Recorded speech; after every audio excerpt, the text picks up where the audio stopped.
am an PGY1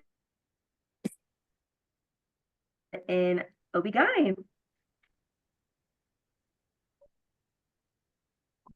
So, hi everyone. My name is Jessica Chapelet. I also went to SGU. I just graduated in January. Received my diploma in January from SGU, and I just matched into categorical position of general surgery at Lincoln, which I'm really excited about.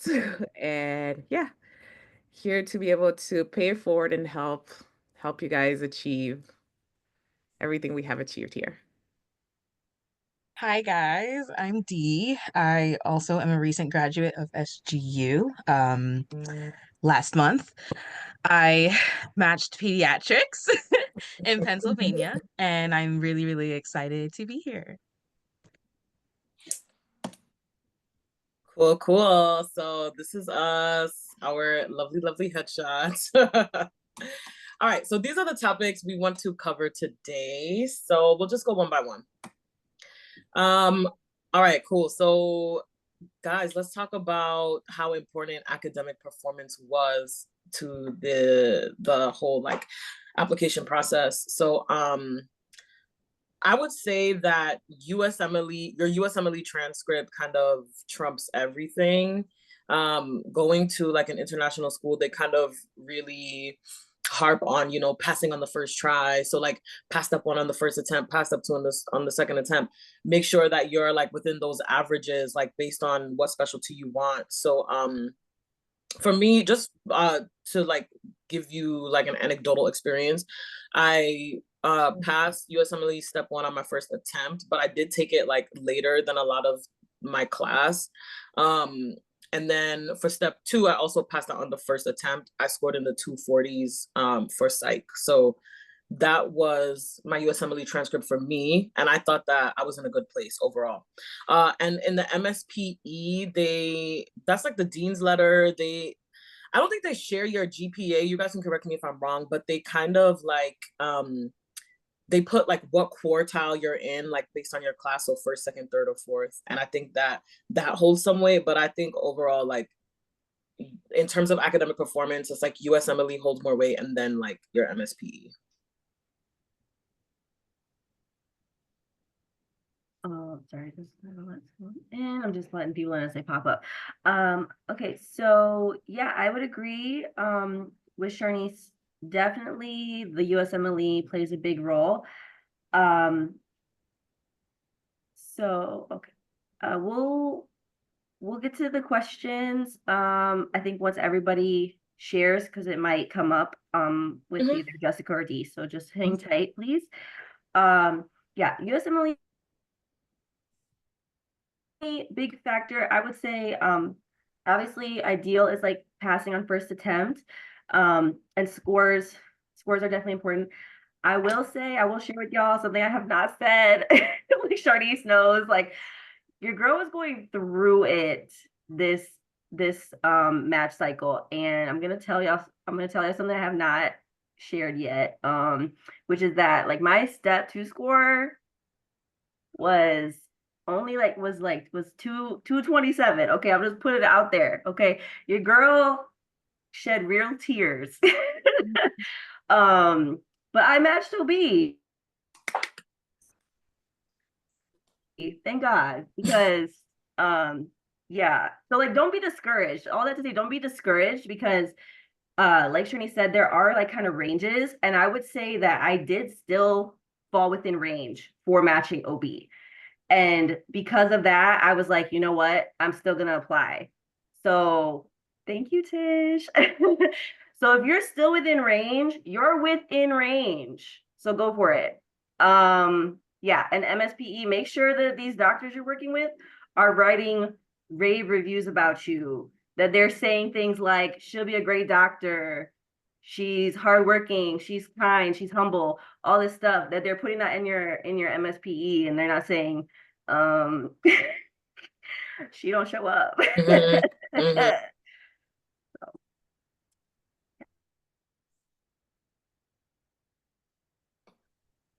That's my 2 cents on academic performance. It's a lot. Do your best. but like scores are not the end all. Mm-hmm. All right, so yes, I will agree with everything that they said. For surgery, depending on what is it exactly that you're looking for surgery, I would say some things might be a little bit different just because they do look at your academic performance. But again, the same thing they said, USMLE step scores are more important than your MSPE.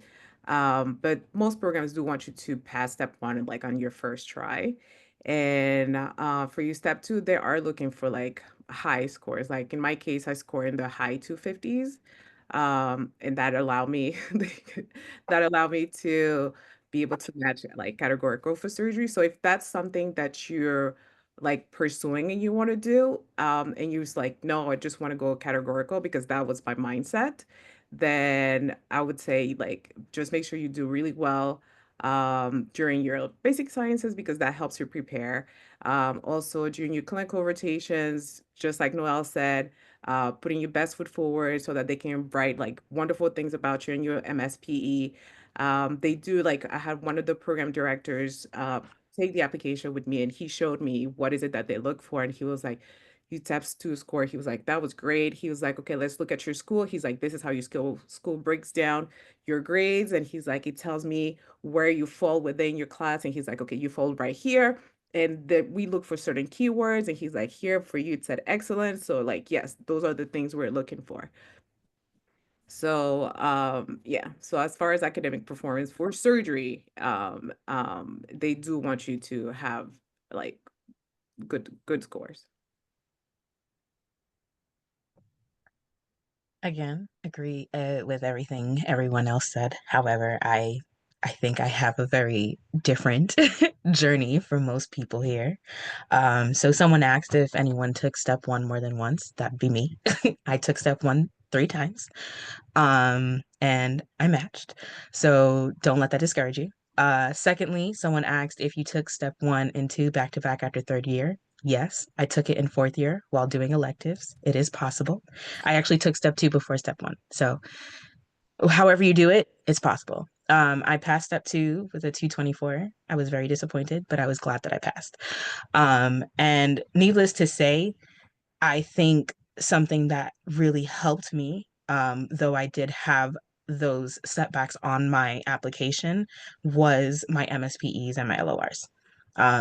The type of person that I am when I show up, it doesn't necessarily always reflect on exams, but it doesn't mean that it's not possible. So just keep that in mind. Like, of course, our goal is always, always, always to try and pass on the first try. If you are studying for step one and you don't feel like you're ready, don't let your school bully you into it. Take that time like Charnice did, take that time and study because it's so much more important to take that time than to be like, oh, everyone else is already taking it. I need to take it too. I think that's what got me the first time I took step. And I wish someone would have told me, girl, you know you're not ready. Just don't take it. So if that's where you feel you are, it's okay. Take more time if you need it. I promise you that LOA on your transcript, ain't nobody going to be that concerned about it if you took that time to study. So that's my 2 cents with that. Yeah, definitely. Like, I think a lot of programs prefer like someone who's passing step over like, oh, I'm not gonna take her because she has an LOA. Like, no, if you are taking that LOA and they're seeing that you're taking that so that you can study for your steps and pass them, then I think they'll appreciate that. All right, just like because it's on topic, some tips for step two studying. Do you guys want to briefly like touch on those before we open up to Q&A later? Yeah. I mean, UWorld is your best friend. Do UWorld every day, and I mean it every day. Like, I don't care if you only have the energy for like 10 questions a day. It's better you do 10 questions one day and 100 the next than to skip a day of doing UWorld and then you come back and you're like, what's a kidney? what are hormones? I don't because Yeah. there's just so much that you're going over. Like step 2, especially since step 1 became pass fail, I know a lot of people have said, and I noticed this too with my exam, that, you know, with less weight being on step 1, step 2 is changing, like the content is changing, and it's becoming more of like a hybrid, like kind of step 1, step 2, like the content is more broad than it maybe used to be. So don't think that just because you pass step 1 that you're not going to see that stuff again. Yeah. You will. So Yeah, and what I will say, like, don't overcomplicate like studying for steps. It literally, you need a question resource, you need a reading resource. That's all you need. So like, if I were to keep it very simple, I would say like, you need to use first aid and you need to use UWorld. Other than that, use your NBMEs. And when I say NBMEs, like obviously step 2 CK NBMEs, but also those same NBMEs that you had for your shelf exams. You use your NBMEs, and that's it. Reading resource, question resource. That's it. Okay, cool. Let us move on. We do see the questions in the chat box. We'll come back to them during Q&A. Don't worry. All right, so clinical and research. So I'll start here. I think Noelle talked about it a little bit. Like when you are in your rotations, you want to make the most of it. You want to show up. You want your attendings and your residents to be like, wow, like that person like showed up every day. They have strong clinical skills. They know how to apply them. Like that's what you really want out of your rotation. So I think that the best clinical experience that you can have comes right from like your school experience. And then beyond that, like if you are in a place where you have a gap year, you are in a place where you like have extra time, like you're off cycle for some reason, then I think that goes into like a conversation about having outside clinical experiences like clinical research, maybe more shadowing, working outside with like different doctors who you think will be beneficial for your like ERAS application. But specifically for me, when it comes to research, so psychiatry is not a very like research heavy field. But I did do research before I started medical school. So I had a lot of research, like I did a lot of diabetes research before starting medical school. And so I had a lot of those publications on my ERAS application. While I was in medical school, I only worked on one research project that I got through the APA. They had a Helping Hands grant, and that actually, even though research is not something that's really required in psychiatry, that came up a lot in my interviews. They were like, whoa, like this. But I also think it's because like my research was very innovative. So we were like piloting like a podcast intervention on like mental health literacy in middle school students. So everyone, you know, they were like, oh my gosh, it's so exciting. Like, tell me about the research. But I don't think that for psychiatry specifically, they expect you to be doing like groundbreaking research. So I don't know what you guys' experiences were. I would just say OB/GYN is also not a very research heavy field. I think it's because, you know, similar to psych, like I feel like the real research that people get into is very field specific, and it's kind of hard for medical students to break into that unless you already have like a connection. So I didn't really do much research. The only thing that I got submitted was like a random kind of psych case report. But yeah, any other experiences, like Charnice said, that you can seek out, that is, oh, oh, can you all hear me okay? Sorry, can anybody like give me a thumbs up if you can hear me? It's going in and out, but we're hearing you clear now. Okay, yeah, sorry, my internet has been really bad, so hopefully just bear with me. Yeah, but I did not do a lot of research either, but I definitely recommend, like, if you can, you know, just seek out whatever opportunities are available to you, because it can't really hurt. But also like just know your field, because if your field isn't super like research require like doesn't have a lot of strong research requirements, like I don't think you should stress yourself out trying to like do a million case reports. You know what I mean? Because that is, you could be using that time to study, to be completely honest. Um, that's all I got. What I will say, sorry, one second. What I will say is that during medical school as well, I did like try to do some case reports. And though that's a way that you can like get very like, I wouldn't say it doesn't take much effort, but it's like kind of low effort, you know, like write up a case report, try to get with a resident to get it published. And the way I went about that, it was like any cool case that I saw, I was just like doing a case report on it. And it just so happened that while I was in my internal medicine rotation, which was 3 months, and I was like doing like working on some of those case reports, there was like an ACP like student conference, and I was able to present that like 2 of those cases as posters. So like poster presentations, case reports, those kind of things are like low effort and things that you can put on your ERAS application that look really good as well. Yeah. So yeah, I agree with everything that they said. For surgery tends to be a little bit more also, they do want to have some kind of research experience.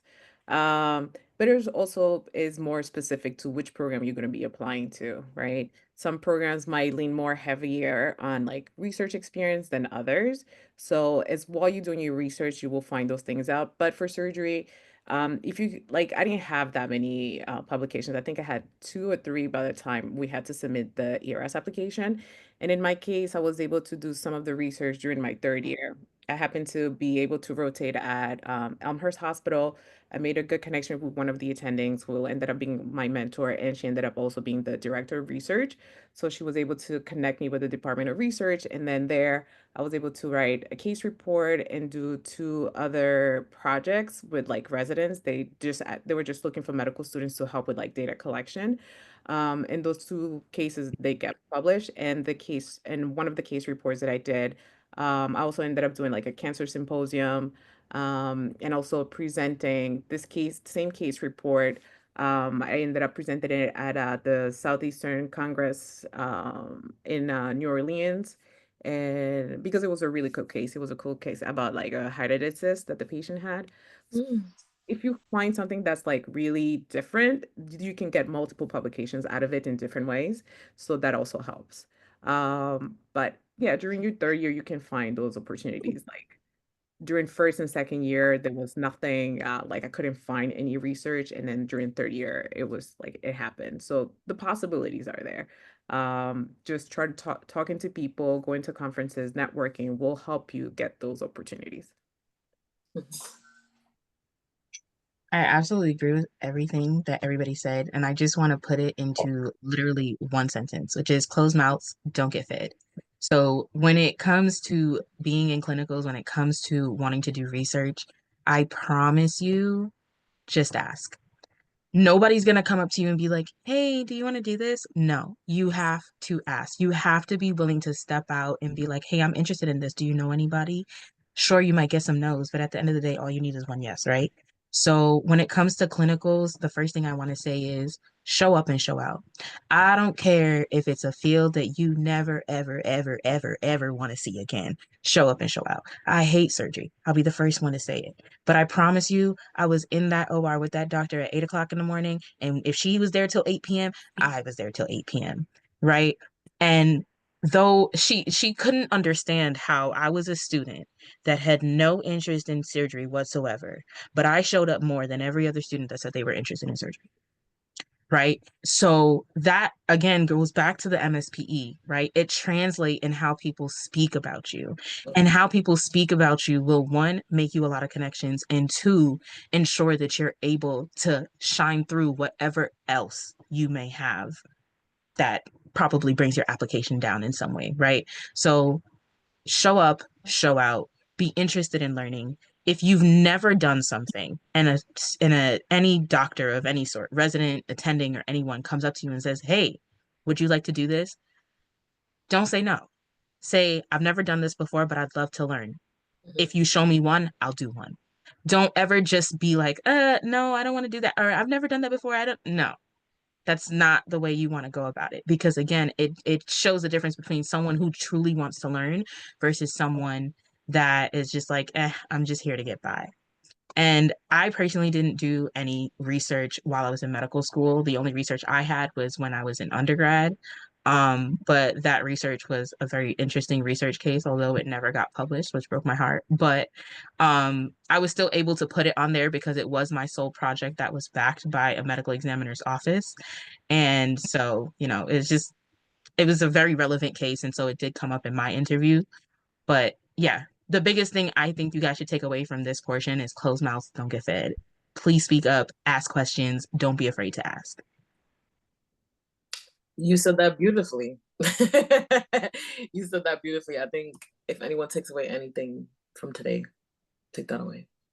All right, cool. Let's talk personal statement. So, listen, if you feel like you have an imperfect application, I swear by the personal statement. I think that you can get your story across. You can show what you have to offer. You can really shine through your personal statement. So tips that I have for personal statement, it shouldn't be a reflection of your CV.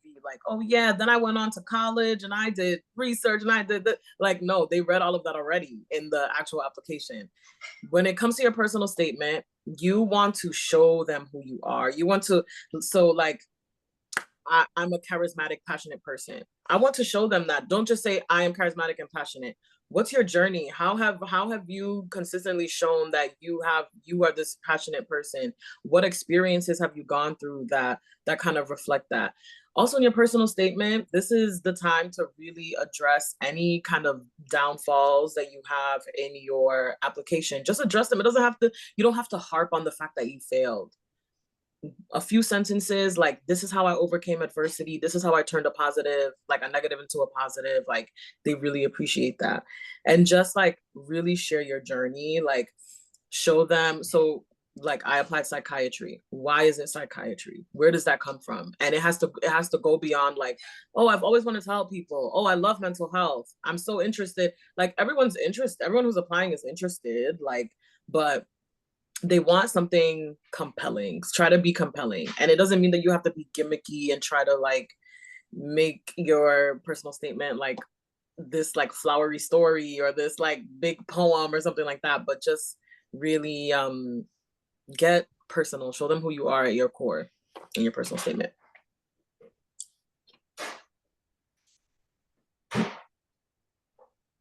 No. Oh, sorry, I was muted. I was saying retweet, all that, yes, because if what you write in your personal statement, if you really kind of give them a glimpse of who you are, they're gonna ask you about it in interviews. That the personal statement really does a lot of heavy lifting, I think, closer and when we get to that section. Because they want to know your why. They want to get to know you, things that are not, they tell a little story about how you have how you kind of found your way to the specialty that you're in, or what really sealed the deal for you. Give them an example of how you're going to show up in the field when you start practicing. They kind of want to see the vision you have in your personal statement. So I told a story in mine. I opened with a story about a patient that I worked with, and it wasn't even really about what she was dealing with. It was just kind of how I supported her. And when I was at my interview, that was one of the first things that came up. They were like, that was really nice. And I was like, thank you. Because it was you see me, you know that's why I want to be here. So you make that, it's your first impression, really, besides the CV. Everybody's CV is kind of similar in the sense that there's the same general content, your grades, your schooling, your personal statement is about you. I don't really think I have much to add to what these two lovely ladies have said. Um, um, so like, yeah, there's it's about who you are, telling them why you chose that specialty, what you're gonna bring it to the table, what you see yourself doing in the future for the whatever field you choose to do. Um, so yeah, like it's yeah, I really don't have much else to add besides what like Noelle and Charnice have said. I don't know if Dee has anything else to add. I wanted to read the first line of my personal statement just to give y'all an example of how I think you can address it, right? At first glance, people may form assumptions about me, but there's so much more to my story than what meets the eyes. I have older child and middle child syndrome wrapped in one, and this duality of roles gave me both the responsibility of a leader and the empathy of someone navigating between worlds. I've had the privilege of being educated in 4 different countries, and with each move, I discovered new layers of strength and adaptability in myself. That was my first paragraph. And it's funny because I actually didn't like that first paragraph, but after everybody adjusting it, they were like, leave it that way. And that first paragraph is what captured my PD. Because I started off bold, right? I started off with saying something that most people wouldn't say. I started with like something that people tell you normally to shy away from. But don't be afraid to tell your story. I'm just a little girl who lived on a farm in Jamaica at some point and moved to America with a dream, right? And that's the story I told. I, yes, I definitely highlighted again the fact that there were adversities along the way, but I didn't harp on them. Yes, there is a section on ERAS that says, did you have failures or is there anything you want to address? Of course, I addressed it there.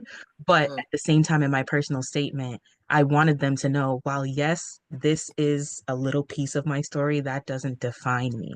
And I think that's what everyone here is just trying to get you to understand is that no one thing defines you, but you also can't shy away from it. I think the minute that you try to shy away from or hide something, that's when they are less likely to want to listen to you. Because why don't you want to tell us about it? Were you not able to overcome it?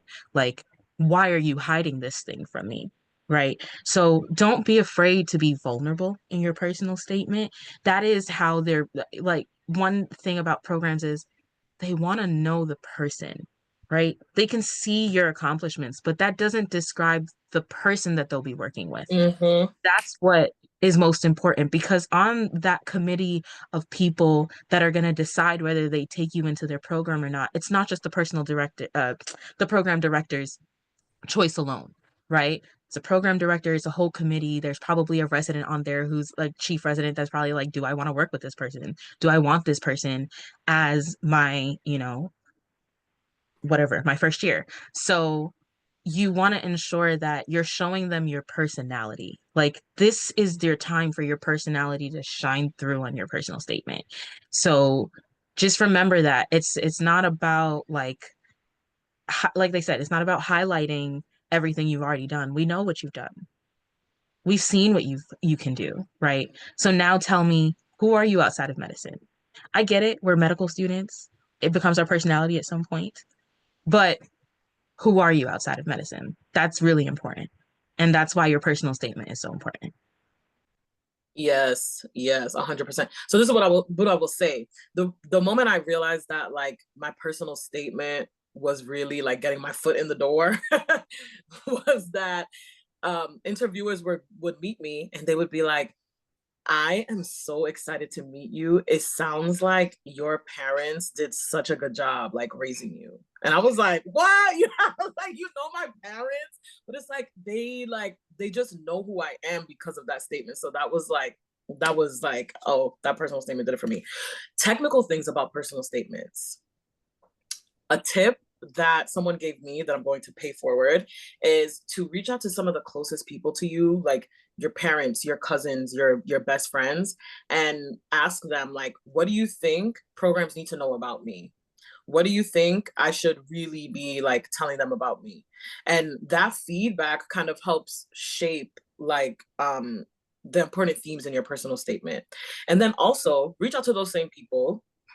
You don't have to pay millions of dollars to have like some Wall Street Journal editor editing your stuff. No, reach out to those same people and ask them for feedback, ask them for edits. Because those people who actually know who you are going to like give you the best feedback. 100%. Those are technical tips. 100%. I like the biggest part of my personal statement that I changed in edits was like kind of the patient story. I had a totally different patient story, and some dear friends of mine were like, that's a good story, but we're not really sure if it's conveying what you want to get across. They're like, when you and then fortunately I had the patient encounter with who I ended up actually writing about in my final draft. And when I was talking to them and I was like, oh, I just had this great experience, like this is what happened, they were like, can you please put that in your statement instead? And that's what I submitted with my app. So they won't let you down, those close friends and freedom. Yeah. And sorry, one more thing before we move on. One more thing. Everyone talks about a patient encounter. And some people will tell you, oh, everyone's going to talk about a patient encounter and how in the end they help the patient and everything is perfect. And they'll tell you like, oh, nobody wants to hear that. But I want to say, and I try to shy away from that too, but I think that what you are trying to convey really matters. So I wrote about a patient experience, but mine wasn't that like, oh, I helped him and everything turned out great, because like, if we really think about psychiatry, most of the time it's not like that. So what I ended up writing about was like, he told me, like my patient told me this story. It sounded really scary. And I like ran to my chief resident and was like, yo, like these people came into his house, they were pointing lasers at him, they were shooting at him. Like I was like, this is crazy. And they were like, oh, he comes in all the time, like he has very strong delusions. And I was like, oh my gosh, none of that was true. But I found myself like going back to him every single day and like just wanting to hear him, because at the end of the day, he was still my patient and he was still human and he needed to be heard. And that was how I like framed and like pulled out what was important from that patient experience. So it's not always like, oh yeah, a patient came in, they were struggling, I helped them. 100%, I'm your girl. Like, you know, try to use that to your advantage. Like, what do I really want to get out of sharing this patient experience? All right, cool. Experiences and extracurriculars. You guys want to touch on that? Yeah. I would say, you know, not everything that you do as extracurricular needs to be included. Definitely use those like most memorable or like most significant, whatever the word verbiage is on the application, like use those to your advantage. Like if you want to list a bunch of stuff because you did a lot of stuff and you like that's great. Like it can only help.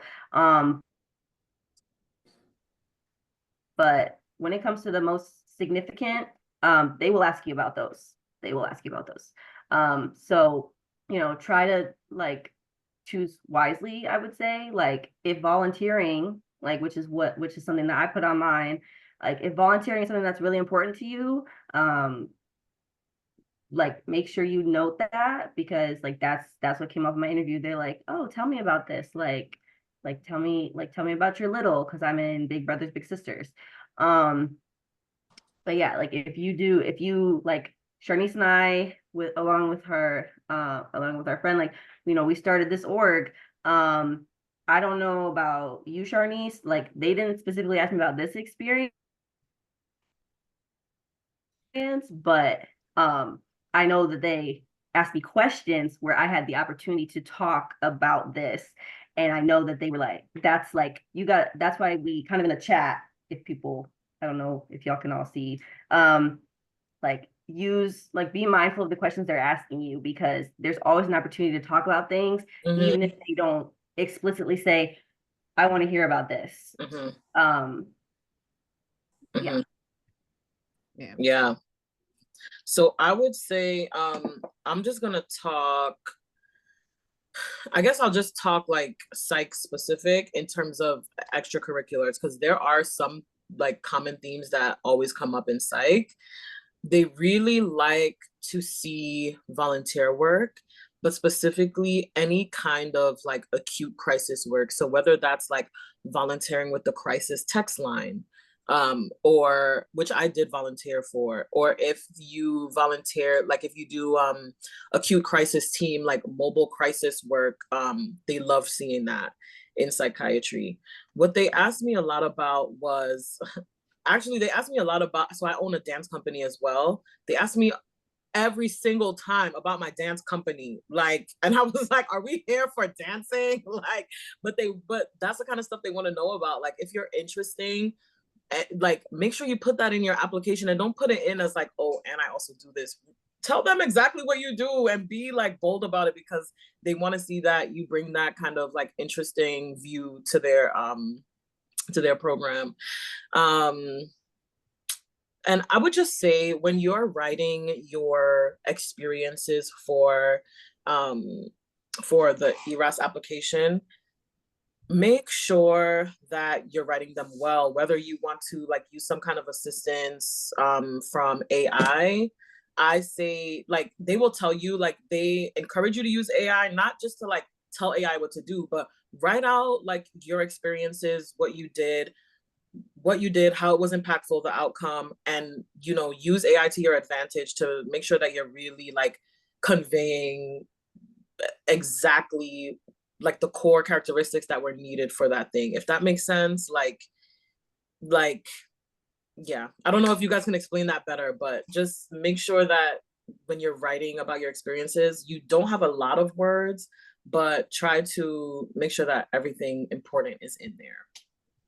What I would say to describe that is, you know, when you're in English class and they're teaching you how to write the first line of a paragraph in your page should be like that grabber. I forgot what it's called now. Attention grabber. Yes, but like that's really what you want your experiences to be. That's what you want your extracurriculars to be. Remember, this application is about 15 pages long when you're all said and done, right? Mhm. Who got time for all that? Hmm?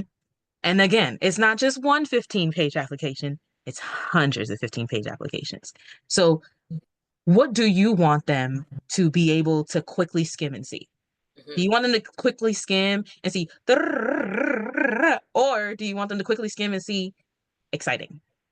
Because that's what I want, right? So, for me, I have a ton of experiences in extracurriculars, right? So many. And I think what I really want to highlight is it doesn't have to be medically related. Please know that.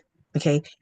Before coming to medical school, I have zero medical related things. I was a forensic scientist before this. So when I tell you one thing that came up was how you go from working with, that field of forensics to wanting to be a pediatrician. How does that happen? Right? But that gives me something to talk about. I didn't give them all of that in anything. I wrote, hey, I was a forensic scientist. And also, hey, I want to be interested in pediatrics. So then when we get to the interview, guess what? We have something to talk about because they just have a little bit of it, right? You want to tease them into wanting to talk more about something. And I think that's really important. So when we say like things are interesting, remember that it doesn't have to be medicine to be interesting, especially in your experiences and your extracurriculars. And think about if you had to pick like 4 experiences that would really define you well-rounded, that's what you really want to go for. You don't want to, topple one side too much or one side on the other side. So that's what I would say is that the goal is for everything that you have to describe with your experiences and your extracurriculars, you really want it to be that punchline, that one-liner that makes someone be like, I want to hear more. That's your goal. Yeah. Could not have said that better. I agree 100%, especially in surgery. You're dealing with surgeons, they have no patience. They just want straight. Like it's just get to the point. What is it? What is it that about you that I need to know? What would make you a great candidate? Why should I pick you to be in my residency program? So they just want to know exactly. And remember, for the experiences, you get 10. So pick wisely the 10 that you can use and like just to put yourself and be like, what makes you you?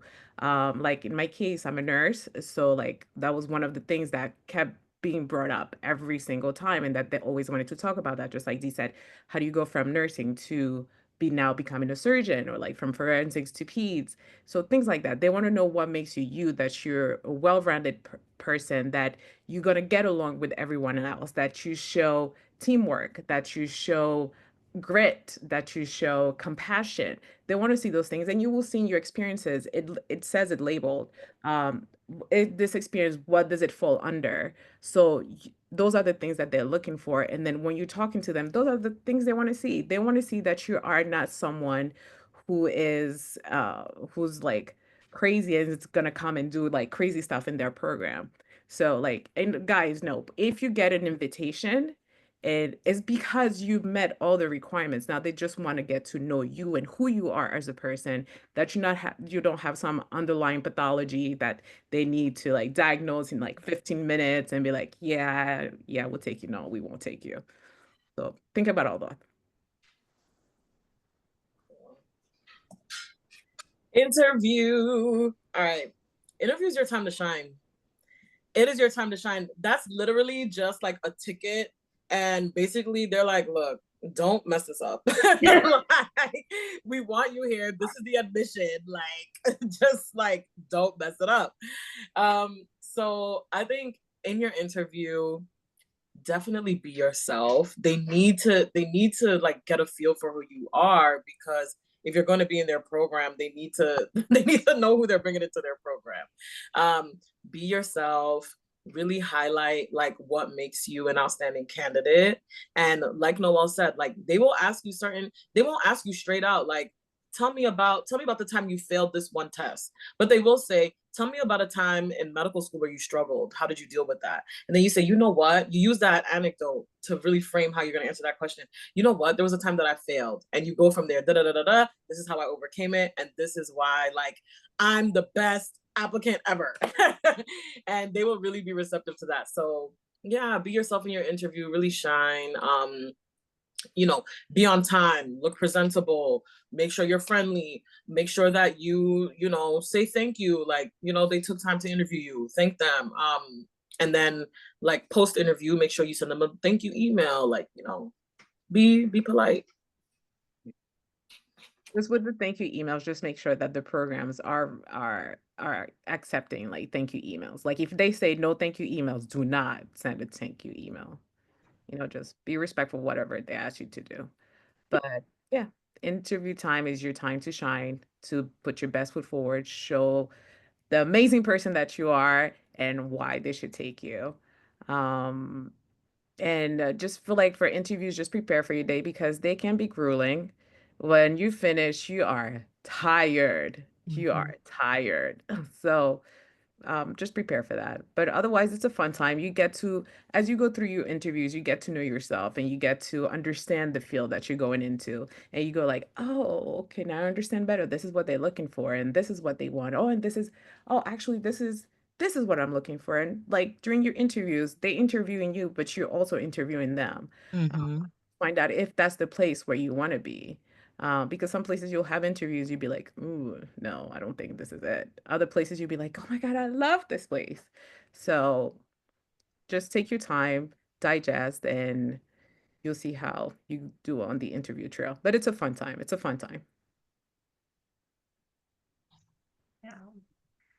I would say with interviews, the only thing I want to say on that is someone gave me the tip because I want to show y'all, but I like glasses, right? So I always have these cool glasses on my face. And I own about 12 pairs. So someone told me, hey, put them in the background. Just like, you know, because I have my little thing that I hang them on. They're like, just keep them in the background. It's okay. Like, that'll be in your background. And it actually brought so much conversation with the people that I interviewed with that day because they're like, wow, you have so many glasses. And even one of the doctors, she had the pair glasses, which is like the magnetic ones that you put on. And so we bonded over that because she's like, I got cool glasses too. So just remember, they really are like, there are subtle ways, I would say, and indirect ways that you can also allow your personality to shine through, especially when it's an online interview. Obviously, I think as time goes on, maybe we'll move back towards in-person interviews, which will lead to a different dynamic. But so long as you have an online interview, if you have something like if you're an artist, put a piece of your painting in the back, right? If you crochet, you knit, I don't know. Like if you have anything that kind of would spark conversation, just keep it in the background because you'd be surprised. It allows for that conversation to flow with these people a lot more because again, like everyone has said, they really just want to get to know you. It is no longer about your transcript or your CV anymore. It's really about, can I work with this person? Can I teach this person? Is this person going to fit well with the people that are already there? Remember, they already know the personalities of the residents that are there. So they have to find people that will mesh well enough with the personalities that already exist, right? So that's why it's so important to show up as your true self so that you can feel comfortable. And like Jess said, you will go in thinking this is my number one program in the interview. And then you'll do an interview and you'll be like, I lied. It's not for me. And so just know that like with interviewing, enjoy it, right? Like enjoy the process. Don't stress too much about it. Like, of course, it's a stressful time. We're always going to stress, but try not to stress too much about it. And just remember that while they're getting to know you, you're also getting to know them. And that's important because if you, at the end of the day, you have to create a rank list, right? And so if you haven't gotten to know them well enough, then you're going to be a lot more confused as to how am I going to rank this place? How am I going to put this place? I'm not sure. So remember that it's just as important for you to get to know them during the interview as it is for them to get to know you. Yeah. I definitely agree with what everyone has said. Like you gotta enjoy the process and you really want to try to show them who you are. One thing that I kept hearing just throughout interview season was when I went to like open houses for OB, like that just that like ACOG was putting on or whatever, and then like just to try to figure out what programs I even want to apply to, um, is they were saying like we're looking for people to pass the 3 a.m. test. Like at some point you're gonna be on nights in the hospital and it's 3 a.m. You want somebody who you're gonna enjoy that time with because you're all tired. It's the middle of the night. You don't want someone getting on your nerves. You don't want somebody who's boring. You don't want somebody who's like just. You need someone who can pass, you can pass the time with and get things done with, and especially like in the case of like surgery, like um, if if if can I swear in here? I don't know. If things are going a little crazy, as it often does after midnight, you want somebody who's going to be on your team, who you want on your team. Yeah. What else is there to really say? Just be yourself because full disclosure, your girl only had one interview. One. All you need is one. All you need is one. She's an OB-GYN that only had one unfilled spot, y'all. That's like that. One unfilled spot. That's amazing, okay? Like it's like truly like I would find it hard to believe that anybody is more grateful than me. Because girl, I'm right there with you every day. Oh wow. Congratulations. Yes, covered. Someone said definition of covered. Yes.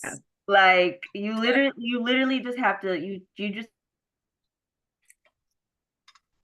have to show up. You just have to show up because, like Charnice said at the beginning of the section, that's your ticket. They've already seen everything. They already said something intrigues me. They looked at that 15 pages and they said, "Ooh, that's exciting." Mhm. And then you showed up and they're like, they want to see, does it match? Well, was she lying? Like, is she actually crazy? Like Jessica said, like, is she okay?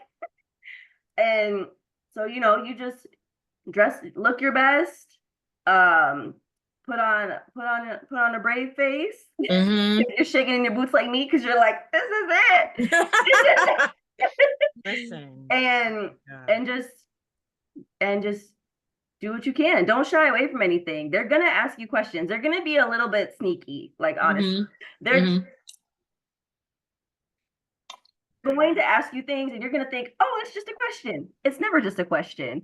They're asking you because they are trying to see who you are, like if you're honest, if you're teachable, like, and they are going to ask you, I feel like I got a lot of questions about like, oh, like, how do you deal with conflict?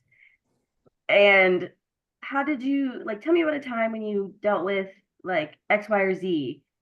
And your answers, they matter. They don't want you to just be like, oh yeah, like I this and that, whatever. Like they can see right through you. They've interviewed hundreds, thousands of people. Okay. They're like, they know when you're saying something that you think you want them to hear. They want to hear. So don't do that. It really, I was telling my sister, it really, this whole interview process felt like speed dating to me. Like I was like, that's what I call it all the time on my TikTok, bro. I literally, when anyone asks me outside of medicine, I'm like, it's speed dating. You have 4 interviewers, 15 minutes each in the same day, and you're just like going from one to the next to the next to the next. Like it felt like speed dating, and then and like each program is like a different guy. And I was like, this program really likes me. Like, oh, I really, but I forget who said it. I think it was D. But like, when you go into your interview, you might go in and say like, oh, this is my number 1 program. Like, I just know it. This is where I want to be. This is where I'm supposed to be. And then you go into that program and you're like, oh my gosh, like the culture is not for me. The residents seem like, not my speed. That happens and it is okay. Like I matched into my number 1 spot that was not even on my radar. It was never on my radar.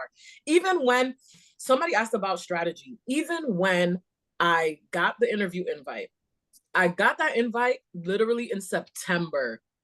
And I scheduled it for December because I was busy like looking at other programs like, yeah, I'm going to interview with them like next week. Like, I scheduled them out all the way till December. So like, honestly, it doesn't really matter. Like, I think the playing field is very even, like throughout the entire span of the interview season. So don't get like scared, like, oh, I'm interviewing late. Like there's no real like late or early in the interview season.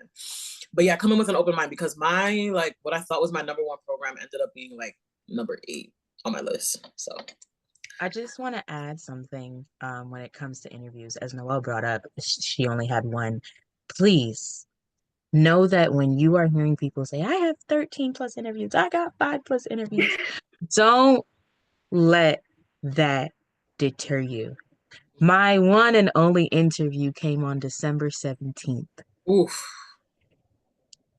Just a week before Christmas. Oh my gosh. When I tell you this program, though I applied to it, was not the highest on my radar. Okay. So far from the highest on my radar. Yeah. But when it came, and this is why I want, like, when I tell y'all closed mouths don't get fed, do you know how long I was supposed to send a letter of interest to this program? Because they waitlisted me.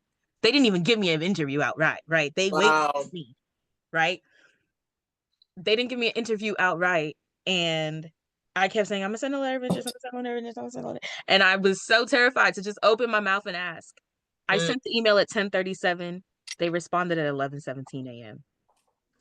Look at that. They didn't waste no time to say, we have an interview date for you. Do you understand? So when I really want y'all to understand that as much as we're going through this and you're seeing so many different journeys right here in this moment, know that your journey is one of one, okay? Charnice, she didn't say it, but she matched into a spot that's only 1 spot, okay?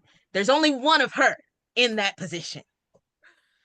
Ugh. When it's for you, it's for you. But I really want y'all to understand that your journey is yours. Yes, we can give our tips, we can give you help along the way, but I want y'all to understand that you are unique in how you've gone through this journey, and you get to tell your story. Don't tell anybody else's. Don't think that when you're in this interview, you have to show up as anybody else but yourself.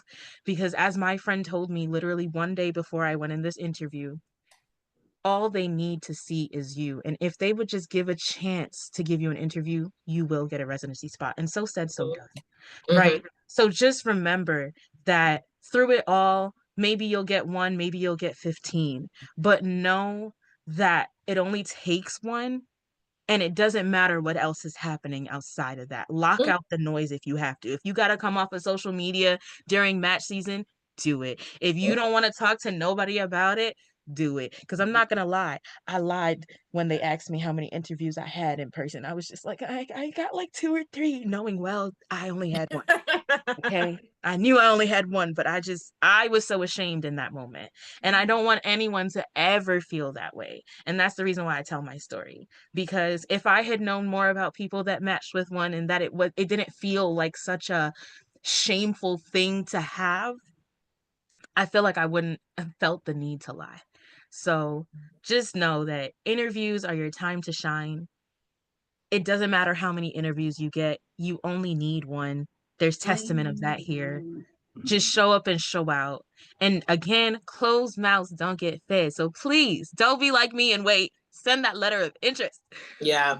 Send that letter of interest, please, because you'll be surprised how many interviews you get just by doing that. Lovely. Amazing. All right, cool. So now we're gonna open it up for Q&A. I'm gonna start with so yeah, you guys can like send questions in the chat. I'm gonna start with some of the questions that we skipped over in the chat box, and like one of us can answer if okay. Sorry, I'm just trying to go through them. Is what is said in the MSPE more important than LORs? No, I feel like on the MSPE, like Dee said, like if you show up during clinicals, that will be reflected on part of your MSPE. So your MSPE is comprised of what the comments they will say about you on every single rotation. If you're past like whatever your grade was for the rotation, and I think it's those two. Oh, and your rank in the class. Those are the 3 major things on your MSPE. So they look at those, but LORs do hold a little more weight just because that is a specific attendings speaking about you and the person that you are. So it does hold a little bit more weight. But again, that changes between PDs, but most PDs will tell you LORs do hold more weight than an MSPE. But if you show up during rotations, you do what you're supposed to do, be the first one there, be the last to leave, always be helpful, be proactive, help the residents. It's not even so much about the attendings, because at the end of the day, the attendings will speak to the residents. So it's just like, hey, what can I do to help with this patient? If you hear something, they're like saying like, this patient needs like the blood drawn, or like they have one, like, hey, even if you're a medical student, you've never done it, who cares? You're like, hey, I can help out with that blood draw. Do you want me to try it and see? Or if this patient is refusing a procedure, I can try talking to the patient and see and build a rapport. Those things will go a long way. That will be reflecting your MSPE. The attendings, whether you think they're paying attention or not, they are paying attention to what medical students are doing, because they'll be like, oh, this medical student was here today, so where are they? Like, they were here yesterday, where are they today? Don't think that you, by being missing and going like hiding and like, or just like hugging the wall, that they're not noticing. They're paying attention. So all that counts, and that's reflected in your MSPE. Attendings will take notice, and if they see you like shining and like they see something about you, like there's a drive, they will want to mentor you, and they might just offer you a letter, be like, hey, I will write your letter. I saw your demeanor on the wards, and like you've been a great medical student, like what is it that you're interested in? And then they will take you under their wings. But that starts by how you present yourself on the wards and how your behavior is in general. Mhm. It's all Yep. all right. I was just gonna say, yeah, it's all about your attitude.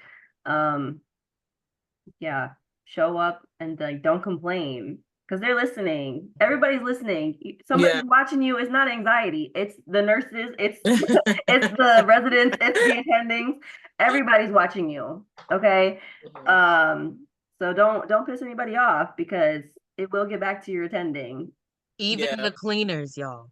You Yeah, have to No, understand everybody. yes. everybody is friends. Yes. You understand they've been working in these hospitals for 15 plus years. If you think them cleaners is not locked in, tapped in, and talking to them nurses, them doctors, and them residents, even the cleaners, when I tell you Mhm. treat everybody like you would treat your mama, and I hope you treat your mama good, Mhm. but treat everybody like you would treat your family.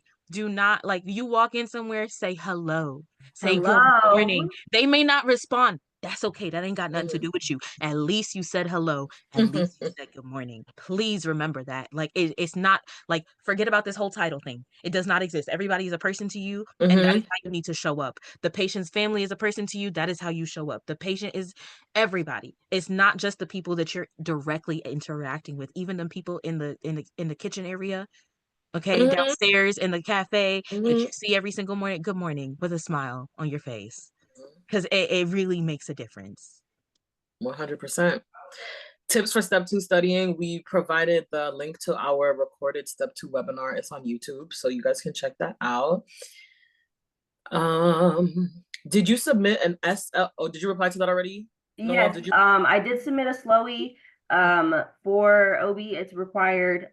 They said that kind of going forward, like with the launch of the new platform, they're like, yeah, if you don't have a SLOE, what are you doing?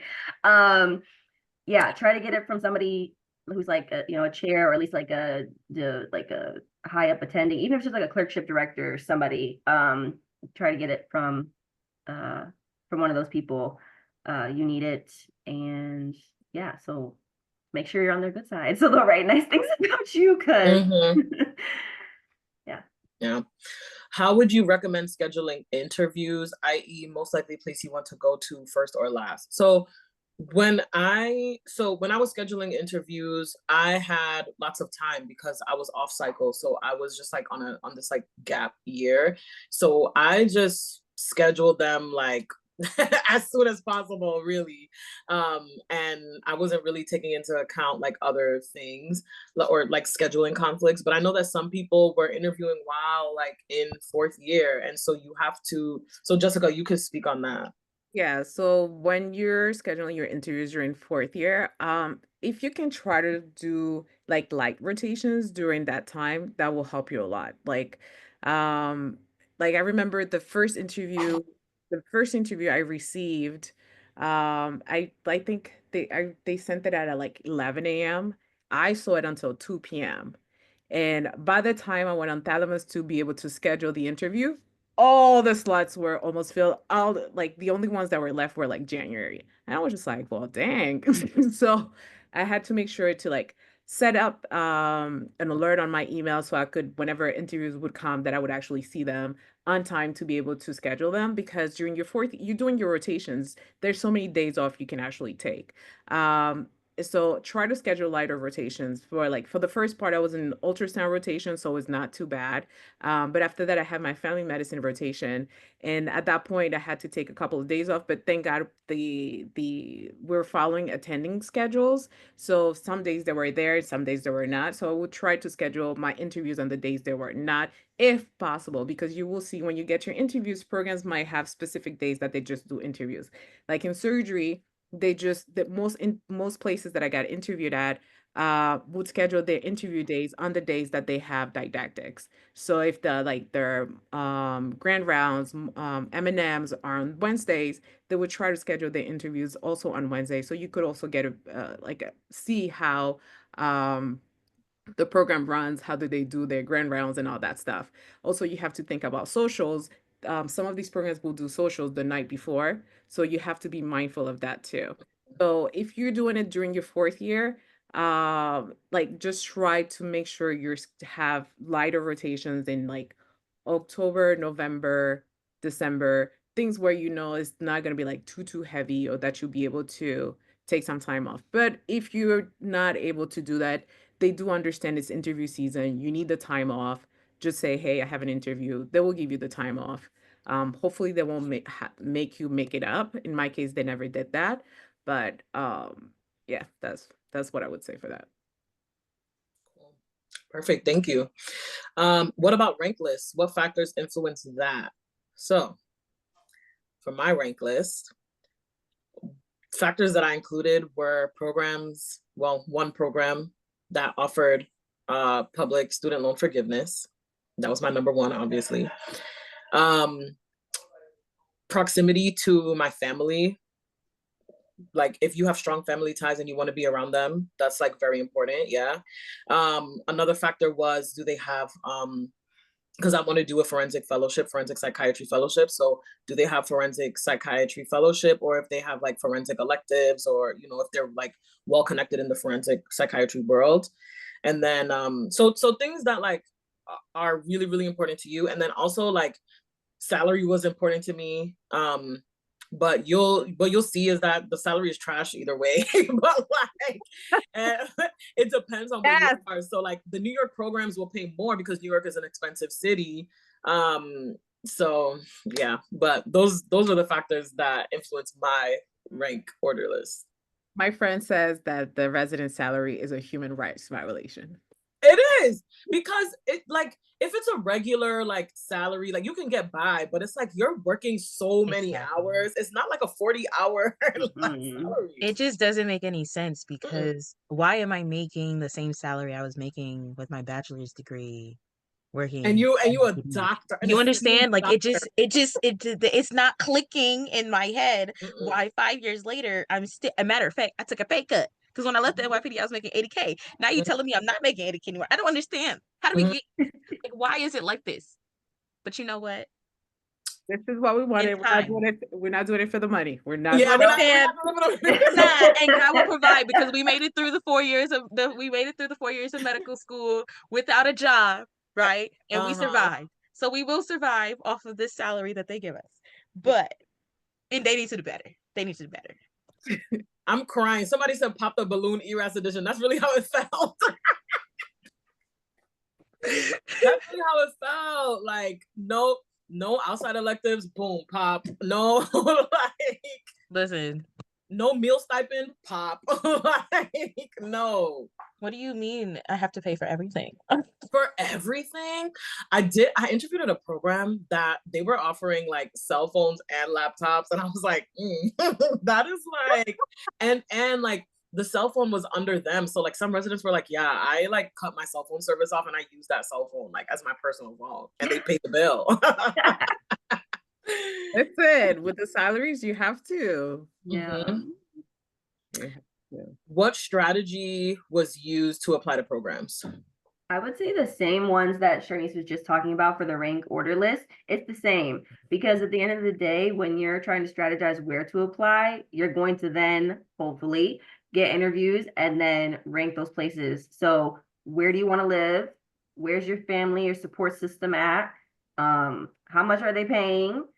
And like, do you like any other like special little things that you can think of, like the forensic thing, like fellowship stuff, fellowship related things? If fellowship is a priority for you, do they have that fellowship, and or have they matched people into that fellowship? Because sometimes programs don't offer the fellowship, but at least if they're sending people off to it, you have a good chance that they have connections, or they offer electives or something that can help you continue down that trajectory. So like don't rule somewhere out just because they don't specifically have like the fellowship that you want, because if they send you, if they linking people to it, that's what matters. And what else? Yeah, like PSLF, public student loan forgiveness, and I guess like specialty specific for OB-GYN, I was not applying anywhere. I was not applying anywhere that I didn't think I would get full spectrum training. Because ain't nobody got time for that. Okay, what do I look like being an OB-GYN trying to train somewhere that half the stuff I do on a daily basis would be illegal or that someone could like try to send me to jail for. No, thank you. So I couldn't be happier to be matched in New York because New York State don't play about that. Okay. They tried it recently with a doctor. They were like, extradite them. And the governor was like, we won't be doing that. So yeah, that's all I'll say about that. Cool. Okay, someone said, do you think where you do your 4th-year electives matters location-wise? So this is what I will say. Sorry, Noelle, sorry. This is what I will say. In my 4th year, I did most of my electives in Maryland. And that did come up in my interviews. They were just like, oh, like, because I moved to Maryland in my 3rd year for my core rotations. And I did like half in Maryland, half in New York. Big whatever, but it came up in interviews. They were like, oh, so you're from New York, you want to be in New York, but you did like most of your things in Maryland. Why? So just like it doesn't really matter. Like they're not gonna look at your application and be like, no, like they did their electives here, but they will like ask you in the interview, like, so why is that happening? Because if they really, really want you, which they do, because they gave you an interview, they're gonna be like, so are you like applying to other Maryland places? Like, are you invested in Maryland or invested in that area, or are you sure you want to be here? And just like make sure that you tell them like, yes, this is where I want to be. I don't know if you guys have insight on that. I would say I went to London for my 3rd year. And so I also did virtual electives that SGU allows. So that took away 4 months of my 4th year. So I really only had 5 months of 4th year. And I did 3 months of that in the UK before coming back to New York and only doing 2 months here. All my letters of recommendations came from UK doctors. And honestly, I think it was just more of a talking point. Like they were like, "Oh, you were outside of the US. Great. How do you like it over there? What made you not want to stay over there?" And I had a lot to say. But like Charnice said, I think it's more important if you're interviewing at a place where you want to be and you didn't do any rotations there for whatever the reason, have an answer for that and have a strong answer for that. Don't just be like, "Oh, well," because again, those answers never go over well, right? So that's what I would say. Like, I don't necessarily think it matters a lot unless you're applying. No one here is applying EM or applied EM, but like if you're applying EM, then you need like an SLOE. So you have to do I think, an what do you call it, an elective at an EM program to apply, right, to get the SLOE. So I think that matters. So looking into, again, what specialty are you interested in? Looking into what requirements they may need. Like for me, pediatrics, there's 290 pediatric programs in the US. I went through all 290 of them. I think there was only 2 that did not require US clinical experience. And I started looking at that well before, like probably middle of 3rd year is when I started looking into these programs. And so I'm glad I did because I knew that meant that I had to at least do 2 months of electives in the US. So I was able to plan ahead and ensure that I was able to come back to the US to do some electives, even though they were in the end of my 4th year. They had to be on my transcript. So just think about, what are you applying to? What are they saying as requirements for the programs that you're interested in? And go based on that, because it will be very different based on the program and the specialty that you're going into. 100%. OB-GYN will play in your face. As far as I've heard from other people, the aways really don't matter. It might get you an interview. I'll say that. It might get you an interview because they recognize your face, and maybe they're trying to be nice and be like, let's see how it is when you show up for interview. But I feel like a lot of people said that, and like historically I've seen that people who did aways didn't necessarily even get an interview and didn't necessarily match to places that they did aways at. And so then it's like, in hindsight, you might feel like it was a little bit of a waste because you're paying to go there for a month or more, hoping that they'll, at least give you an interview. And you can't bake on that. So yeah, I didn't do any aways. for a few reasons. Namely, like I got a whole baby, y'all. I was not trying to move away for a month and come back. But yeah, so it did definitely specialty dependent. Yeah, For sure. I agree with that. I would say, like in the case of surgery, they just like I think most from what my experiences on the interview trail, they just want to make sure like if you're applying to their program that in it they decide to rank you high or rank you, that you will actually move there. If you're like I'm from New York, but I had interviews in Florida. Um, so like what attachments do you have to Florida and things like that. And one of the things I did do an away rotation. I went to Cleveland Clinic for transplant surgery. So I was just like, oh yeah, no. I like Florida. I did a transplant rotation here. So they're like, okay, so she is willing to move. So they want to see that. As long as you have, like Dee said, you have an explanation about like you're applying to this place, but most of your rotations were in another state, just have an explanation to say like, yeah, like I would move here or I have some kind of attachment here or something along those lines. They're just because most people when they are doing their rank list, location is usually the number one factor. Mhm. Is like I know for me, location was huge because I have my daughter, I have my mom, and I was just like, man, if I leave New York, it's gonna be like really hard for me to be able to sustain two households, things like that. So, and they know this. They know people have attachment to locations, whether that's family, significant others, whatever the case may be. So as long as you have an explanation for whatever you're doing on your application and how you're doing your rank list, then you're you're good. Yeah.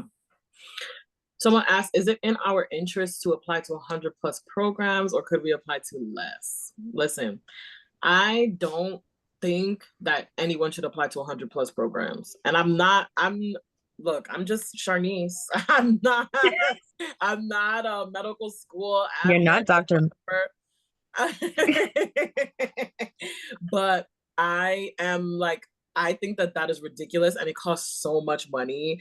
And I think that like, it also depends on your application. If you know that you're in a solid place, do not apply to 100 plus programs. Apply to like first, like Jessica said, location is like very important. Apply to all those places in that area that you want to be, and then you can venture out from there. I personally applied to 80 programs, and that was a lot for me. I was like, why am I even doing this? And in the end, like while I was interviewing, I was like, I should have just applied to like 20 programs and called it a day, you know? So I wouldn't say it's in your best interest. I would say to just like be smart, be strategic about where you're applying and yeah. Yes, I will say that, but I will also say like it's also specialty dependent. Like if you have a more competitive specialty, then I would say like apply like 100 plus. I don't know about that. Like I applied to 100. I was like, I am not going over 100 because it's way too expensive. Um, but it's also specialty dependent. Like you more competitive specialties, you might have to shell out more money just to like expand your base a little bit more. And plus we are IMGs at the end of the day if you're going into like competitive specialty. So just bear those things in mind. More than 100, I don't know. And like Charnie said, like as long as you know like your application, be realistic with yourself, know where you stand in your like like like the type of student that you are, the type of applicant you are. As long as you're realistic, you'll have an idea of how many programs you should actually be applying to. Yeah. Yeah, I applied to 60. And just for y'all to understand cost, because we're saying it's expensive, we're not giving you a number. Those 60 programs cost me $3,000. Oh. Oh. Oh. It cost you $3,000? It was damn 60 near, yeah. programs? I don't know what was going on with those numbers. I paid less than that and I applied to like 100, but I don't know what was happening, but that's the number that came out of my bank account. So Mine was that's all I can say. That's all I can say. mm-mm. But with those 60 programs, those were the 60 I was locked in on. Like I said, I went through all the pediatric programs. Like I took my time for like over I think the span of like 5 months, and I had friends help me go through my Excel sheet and research every single program just to figure out where I was going to apply. And I'm not going to lie to you, I wouldn't have applied to more because those are the only 60 that sold me on paper. So that was like a really big thing for me is like are you selling me on paper? I'm not wasting my money to apply to somewhere just to apply to somewhere, because you have to remember at the end of the day, if you end up matched there, you have to go, right? So I wasn't gonna apply to somewhere that I just genuinely couldn't see myself in that environment at all. So I wouldn't say that it's necessary to do 100 plus. Almost every person that I've spoken to so far in this match season that matched didn't apply to anything more than 100. Mhm. I know people that applied 20, US IMGs that applied 20 Mhm. and matched. So again, go based on who you are as a person, how how you are presenting as a student on paper, and what you think is the best for you. But I think that number of 100 plus for IMGs is a bit excessive and does not account for, one, the specialty that you're trying to go into, and two, the type of student that you are presenting on paper. So 100%. All right, we have quite a few more questions, so let's try to go through quickly. If taking a gap year, is it okay to have graduation status while applying, or is it better to delay graduation and have student status? So I think a couple factors play into that. Like so I had a gap year and I just graduated. Either way, whether you graduate or if you delay, they're going to ask you, what are you doing with your time? They're going to ask you, have you taken step 3? They're always going to ask you that. I think that the feedback that I got, because I asked this question a lot from my mentors, was that it shouldn't be like, it shouldn't look bad if you're like freshly graduated. And if it does look bad to a program, then that's a program that you don't want to be at anyway, because it's like, why are you like discriminating against me when, you know, I have this great application, but I'm like, I just graduated in June. So that's what I would say on that. Do you guys have any input for that? I think we all just recently graduated, so I feel like it's Yeah. hard to speak Yeah, on and that. I know people who were anxious about even just finishing during the season, like having their last elective be in like November. They're like, I'm a little worried if I should wait to apply. Just go for it. Like if the program Yeah. asks you about it, they ask you about it. But yeah, definitely like No, literally nobody asked me like, why are you like graduated? No one asked me that. yeah. So yeah, I think it just depends on, I don't know if like, if you delay graduation, you still get like financial aid or stuff like that. Like if it's a financial like decision that you have to make, then that's like, you know, personal to you. But in terms of like how it affects interviewing, I don't think there's like a big impact at all. All right, did any of you attend conferences in your respective fields or conferences in general? So in my 3rd year, I attended and presented at the ACP Student Williams Conference. And I also attended an APA conference, but I just went for like a day and it was like a waste of my time. So yeah. In my case, so I attended 2. The first one that I attended was anesthesia because I was so sure I was going to be an anesthesiologist until the Lord said no. But yeah, Mm-hmm. I had attended at the anesthesia conference, and then once like I my whole application for surgery, I did go to SES. I wanted to go to a SEES. I went to that one in New Orleans. I wanted to go to ACS in San Francisco, but it was like way too expensive. The plane, like the flight was gonna be like almost 1,000. The hotel was like 1,400. Then the fee for the conference, and I was just like, is it really worth it for me to go? Like, yes, they tell you to go for because some people do get more interviews when they go to these conferences, because you're able to meet with the PDs. They usually have an event where they will have the medical students meeting with the PDs, and then you can get to them one-on-one, and then they like you, you can get interviews. So if you feel like you needed to get more interviews and you have the money, you have the budget for it, it doesn't hurt. It doesn't hurt to go. It will help you network.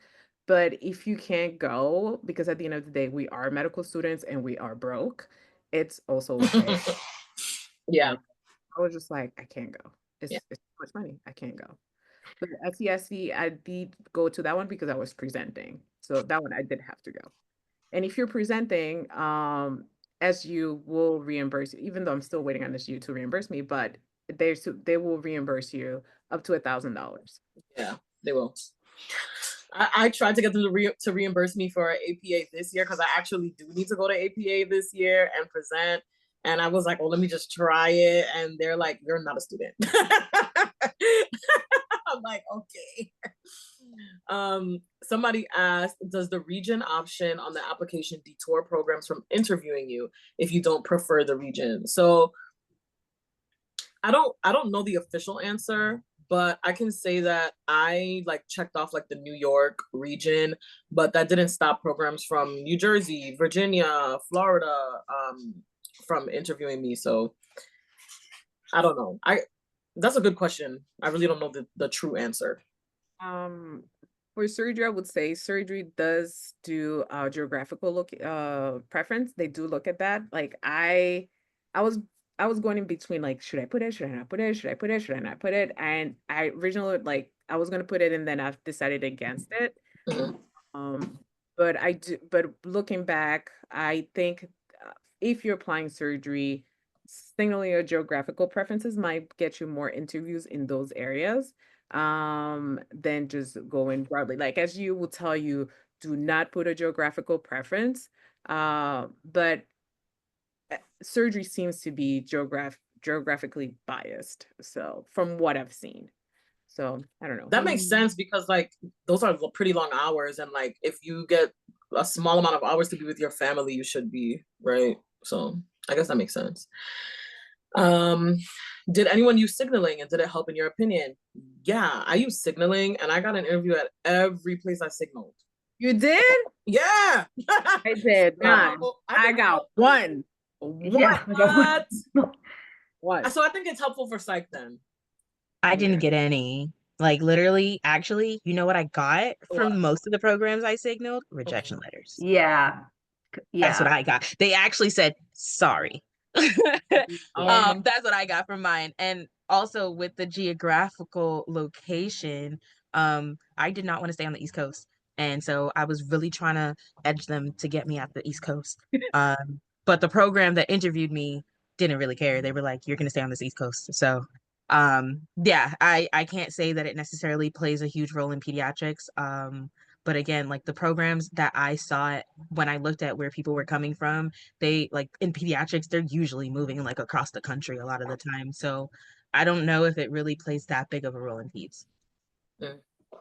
Cool. Yeah. Oh, sorry. I was just gonna say for OB specific, I did signal the program that interviewed me and I matched with, but the rest were mostly rejections. However, just going to open houses pre-season, there were programs that explicitly said if you don't signal us, we will not offer you an interview, and they mean that. They mean oh my gosh. Yeah. So, and like there's a big spreadsheet that people made like for like OB/GYN season, and people were like saying whether places that they got interviewed at, whether they had signaled and what they had signaled and stuff. And there's definitely a trend. So at least for OB/GYN, the signals are important, but they still don't necessarily, you still might not hear from them, even if you signal them. But there are places that will just be like,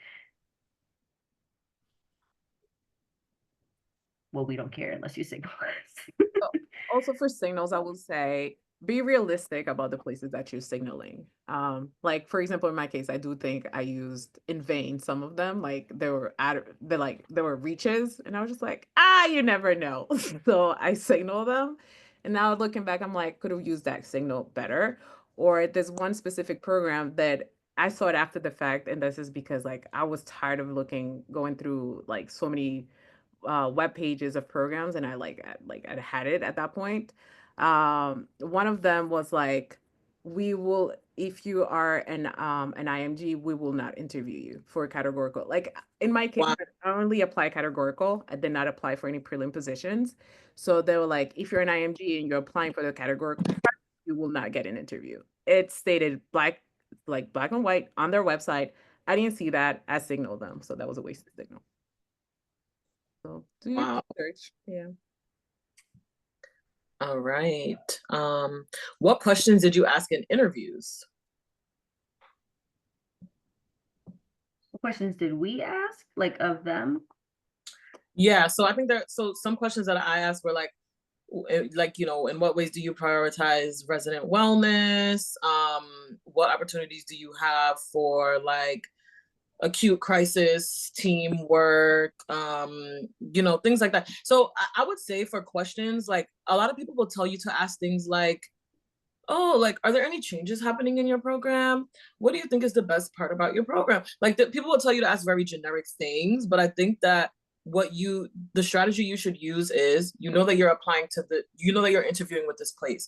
Go on their website, find out every single thing about this program and ask questions from there. Like, so if you see them like, oh, they do like child and adolescent outreach work in the community, you might want to ask, like, is this something that happens every year? I saw that you guys did this event. Does this happen every year? How can I get involved with that if I do come to your program? So really tailor it to the program so that they also know, like, wow, like this person knows a lot about our program and is like super interested in working like with us.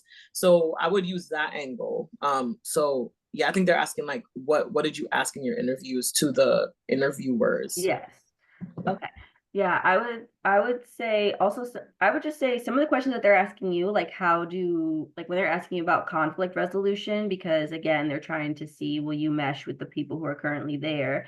And also just how you are as a person. You can kind of flip back on them. You can be like, how do you deal with, difficulties? Like if you have a difficult resident, like if you have something to bring up, like you could ask that to like maybe like faculty or even like the chair or the PD, because they're working with the residents. So it's like, how do you deal with a resident who's doing X, Y, or Z? Like if this has happened, and kind of just note like the similarities or differences in responses amongst those people. Because if you feel like if you notice there's a discrepancy, like if one person's like, oh yeah, like we're great, like we're so open-minded, like we're really supportive, da, da, da, and then someone else says something like a little bit different, like, just that should perk your ears up a little bit, like, maybe the culture that they claim to have is not truly that. A big one for me was like, programs would like say that they really value diversity and all this stuff, and then I would get there and like all the faculty members look one way, all the residents look one way, and so I would ask them like, do you feel like representatively you guys are reflecting your values on diversity? And if not, that's fine, but like what kind of work is there in place to kind of honor that? And that a lot of them would tell me straight up, like, we really need to work on this. This is what we're doing. And they want to try to convince you, like, look, we're like trying to do this work. So yeah, like literally, we've said this many times, just like how you're interviewing, like they're interviewing you, you're interviewing them, because it needs to be the perfect place for you. So ask questions that really matter. Like you can ask some generic questions here and there, but like the questions that actually matter to you, don't be afraid to ask them. Like one big question for me that I asked like during all my interviews was like, how do you support your residents? Like residency is hard. Residency is going to be minimum 3 years of your life. It's years where you're going to be working crazy amount of hours. You're going to basically living at the hospital. So I want to know, as the program director of this program, how are you supporting your residents? Because the PD is who sets the tone for the residency. Like I know during one of my rotations, I saw how some of the residents were treating each other, and that was basically effect from the PD that trickles down. So if the PD is not treating his residents well, they were not treating each other well either. So I like when I saw that, I was like, I don't want to be in an environment like that. I want to be where I will feel supported, or where I will feel helped. Like I know during one of my interviews, one of the residents shared that he had been diagnosed with gastric cancer, stage 3B, and that with that diagnosis, a lot of things came with that. And and one of the things he was not thinking about was the financial aspect of this diagnosis, because then now he has to be going through chemo. He's going to be missing days at work. And for residency, you have to have a certain amount of hours done once you're finished to be able to sit for your boards. If you don't have those amount of hours, you cannot sit for your boards. So, and he knew those were going to be a problem, and also like part of his paycheck. This is how he's feeding his family and himself. And he said in his case, he was grateful for the program he was in. The PD was able to give him like research time, and then that's how they kept him on But you see, this is a huge difference. And he said that he couldn't speak to other programs, but that he knew other places, but he knew from his friends, they were telling him, oh, my program would have never done that for me.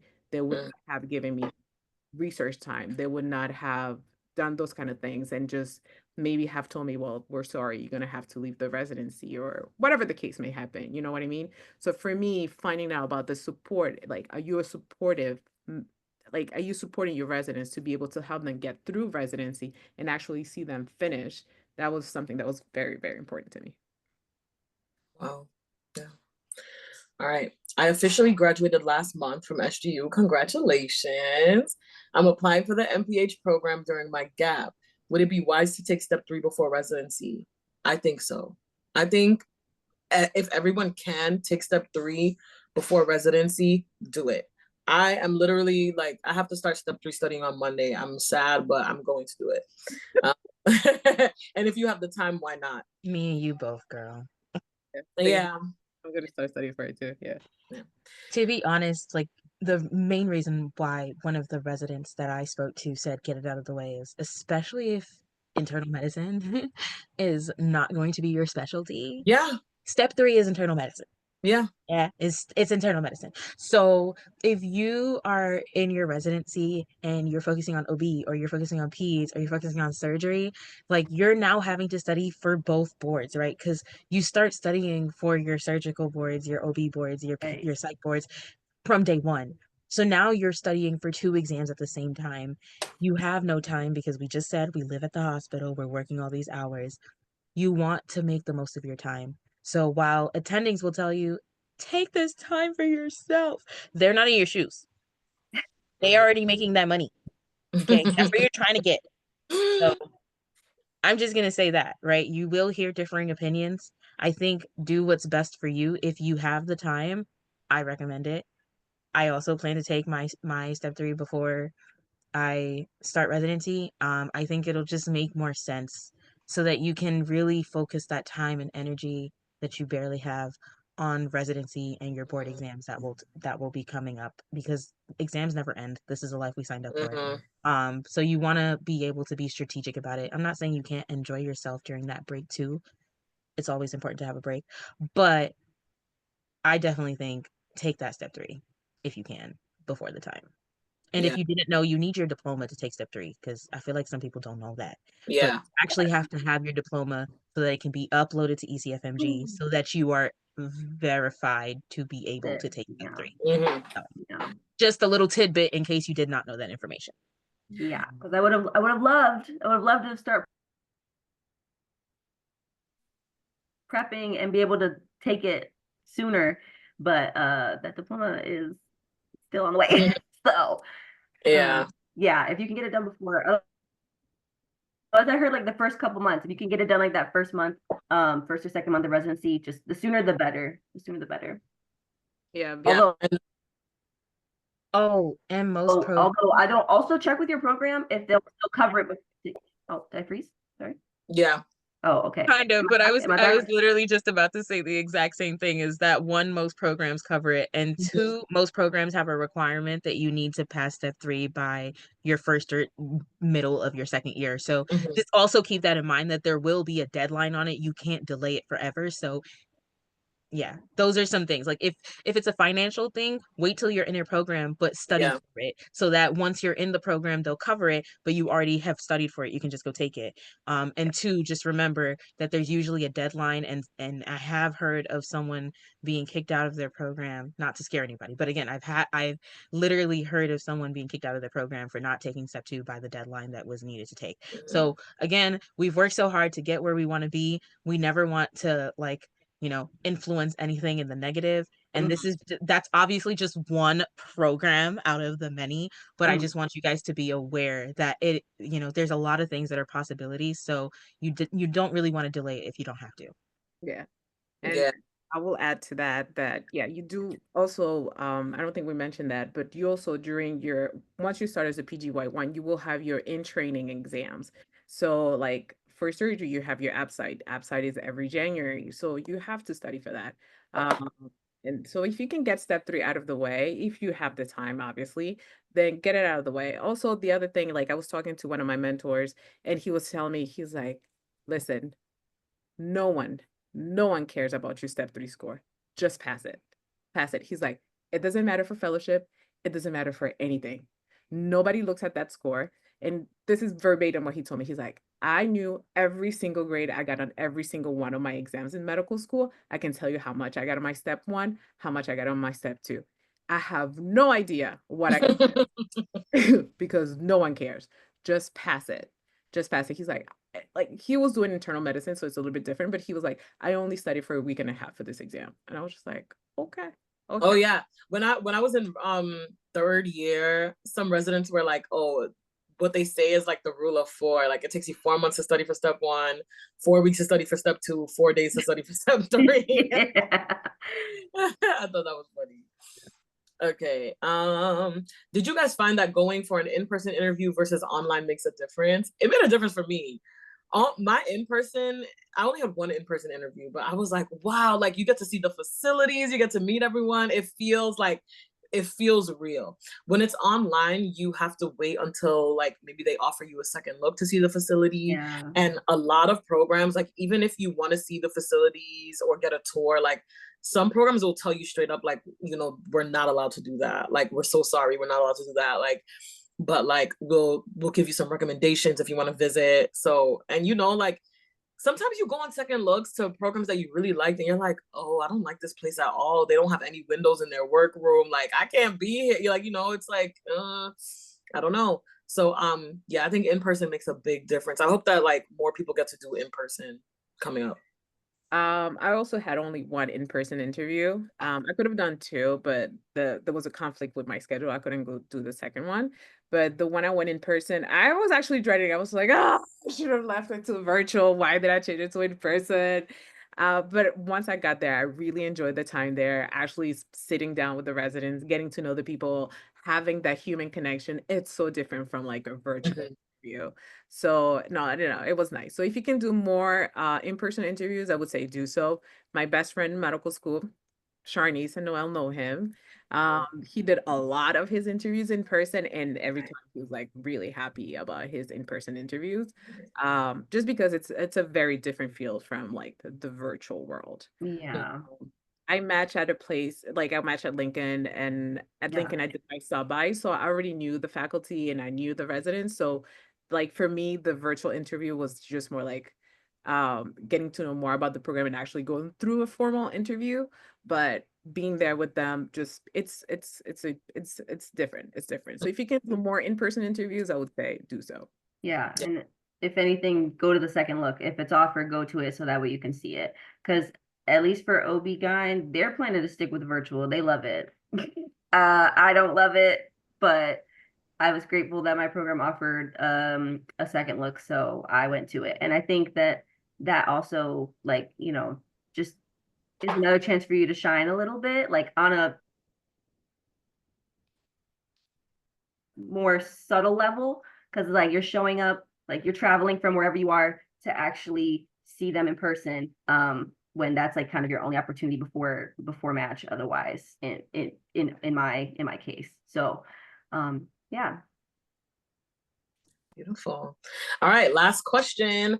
Does categorical prelim transitional year matter for anything outside of surgery?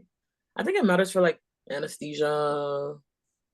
What else? For your advanced program, so like anesthesia, ophthalmology, radiology, because those are all advanced specialties. So you have to do either a transitional or prelim year, and then after that you match into and then after that you start your actual program.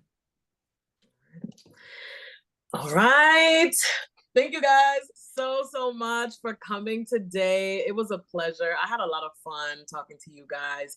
If anyone has any more questions or you just want to keep in touch with us, you can keep in touch with us through IMG's Connect. We are on Instagram, Facebook. We have an email. I put all of our speakers' email addresses in the chat box as well, so you can reach out to us personally. And yeah, do you guys have any parting words? You got this. You only need one. You only need You one. only need one. That's the memo for today, y'all. You only need one. You I only wish y'all the need best of luck with every single thing that you guys go out. To these ladies here on the panel, I just want to highlight Jess matched categorical surgery. There was only 4 unfilled spots. Amazing. Noelle matched OB, only 1 unfilled spot. Charnice matched psych to a 1-on-1 spot, but psych only had 14 unfilled spots. These are amazing women, and I wish them all the best in everything that they do. Keep giving back, keep pouring into your patients. They are literally so blessed to have you, and they don't even know you yet. I wish y'all all the best, honestly. You're amazing. Dr. Berry, you're amazing. All right, guys. Until next time. Thanks Have a for good being here, weekend. everybody.